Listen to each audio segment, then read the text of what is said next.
আসসালামু আলাইকুম এভরিওয়ান, কেমন আছেন সবাই?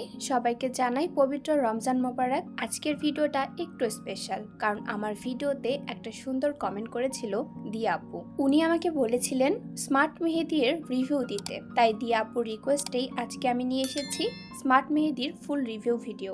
আজকের ভিডিওতে জানাবো এই মেহেদিটা আসলে কতটা কালার দেয়, কত দ্রুত শুকায়, এটার দাম কত, আর এটার কালার কতদিন পর্যন্ত থাকবে, এবং এটা কিনে ব্যবহার করা কি সত্যি ওয়ার্থ ইট, সে সব কিছুই আজকের ভিডিওতে বিস্তারিত জানিয়ে দিব। তাই ভিডিওটা শেষ পর্যন্ত দেখতে থাকুন। সর্বপ্রথমে বলি স্মার্ট মেহেদির দাম সম্পর্কে। এটা 35 গ্রামের একটি মেহেদি, যার দাম 50 থেকে 60 টাকার মধ্যেই হয়ে থাকে। এটা আপনারা ইজিলি যে কোনো কসমেটিক্সের দোকানে পেয়ে যাবেন। এটা বেশ বড় একটি কোন মেহেদি। এটা একটা ইনস্ট্যান্ট মেহেদি। এটা ব্যবহারের 5 মিনিটের মধ্যেই কালার চলে আসে। তবে আপনি যদি এটা থেকে অনেক বেশি গাঢ় কালার চান, সেক্ষেত্রে আপনি 20 থেকে 30 মিনিটের মতো রাখতে পারেন, অথবা আপনি শুকিয়ে যাওয়া পর্যন্ত অপেক্ষা করতে পারেন। সেক্ষেত্রে অনেক ভালো রং আসে।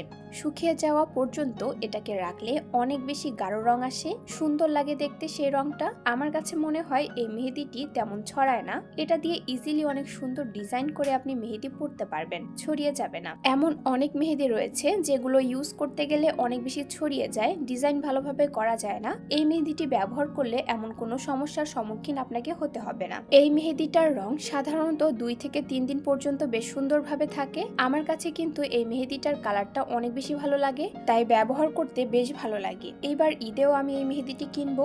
ঈদের সময় আমি সাধারণত কয়েক ধরনের মেহেদি কিনে থাকি। তার মধ্যে কিছু আমি নিজে ইউজ করি, আর কিছু আমার কাজিনদেরও দিয়ে দেই। তবে আমার নিজের ইউজের জন্য যে মেহেদি দুটো বেশি থাকে সেটা হচ্ছে স্মার্ট মেহেদি আর কাশ্মীরি মেহেদি। এই দুটো মেহেদির কালার আমার কাছে সত্যি অনেক সুন্দর লাগে, তাই এগুলো আমি প্রায় প্রতি ঈদেই নিয়ে থাকি। তো আপুরা, আপনারা চাইলে এই মেহেদিটি ঈদে ইউজ করতে পারেন। এটাতে খুব সুন্দর গাঢ় রং হয়, সেটা দেখতে খুবই সুন্দর লাগে।